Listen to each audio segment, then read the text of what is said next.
امام احمد بن حنبل رحمۃ اللہ علیہ کے زمانے میں ایک شخص ڈاکو تھا، لوگوں کو لوٹا کرتا تھا، ان کا مال چھین لیا کرتا تھا۔ امام احمد بن حنبل رحمۃ اللہ علیہ نے اس کو دیکھا کہ یہ لوٹ رہا ہے۔ ایک دن اس کو مسجد میں بھی دیکھ لیا۔ مسجد میں جب دیکھا تو اس کو پکڑ کر کہا کہ یہ بات اچھی نہیں ہے تمہاری کہ ایک طرف تو تم اللہ کی مخلوق کو ستا رہے ہو، ظلم کر رہے ہو، زیادتی کر رہے ہو اور ان کا مال ناحق چھین رہے ہو، اور دوسری طرف اللہ ہی کے دربار میں آ کر اپنے سر کو بھی جھکا رہے ہو، اللہ کی مخلوق کو ستا رہے ہو اور پھر اللہ کو راضی کرنے کے چکر میں لگے ہوئے ہو۔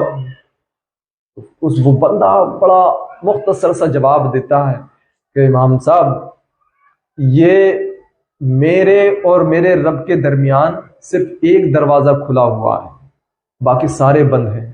صرف ایک دروازہ یہ کھلا ہے کہ میں آ کر نماز پڑھ لیتا ہوں، اس کو بند نہ کریے۔ امام صاحب چپ ہو گئے، کچھ نہیں کہا۔ اس زمانے کے بعد کچھ جو حج کا وقت آیا، امام صاحب حج کرنے کے لیے تشریف لے گئے۔ وہاں جا کر دیکھا تو ایک شخص کی آوازیں رونے کی، بلکنے کی، چیخنے کی، چلانے کی اور گڑ گڑانے کی آ رہی ہے۔ کوئی ہے جو کعبے سے لپٹ کر اس طرح سے رو رہا ہے کہ جیسے اس کے اوپر ظلم کے پہاڑ توڑے گئے ہو، اور اس کے سینے سے جو درد کی آوازیں اور صدائیں نکل رہی ہیں لوگوں کے دلوں کو لرزا رہی تھی۔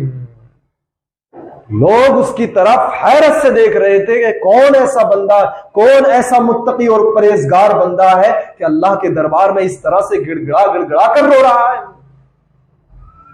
تو امام صاحب رحمۃ اللہ علیہ تشریف پاس میں لے کر گئے اور دیکھا پردہ جو کعبے کا غلاف تھا اس کو ہٹا کر دیکھا تو وہی بندہ تھا کہ جو لوگوں کو لوٹا کرتا تھا، ان کا مال چھینا کرتا تھا۔ برجستہ امام صاحب کہنے لگے کہ اچھا ہوا تھا کہ تو نے ایک دروازہ کم سے کم کھولے رکھا تھا اپنے اور اپنے رب کے درمیان، اسی دروازے سے اللہ رب العزت نے تجھے توبہ کی توفیق نصیب فرما دی، اور آج اپنے تمام گناہوں سے وہ تائب ہو گیا، اور تائب ہو کر ایسا ہو گیا جیسے آج ہی اپنے ماں کے پیٹ سے پیدا ہوا ہے۔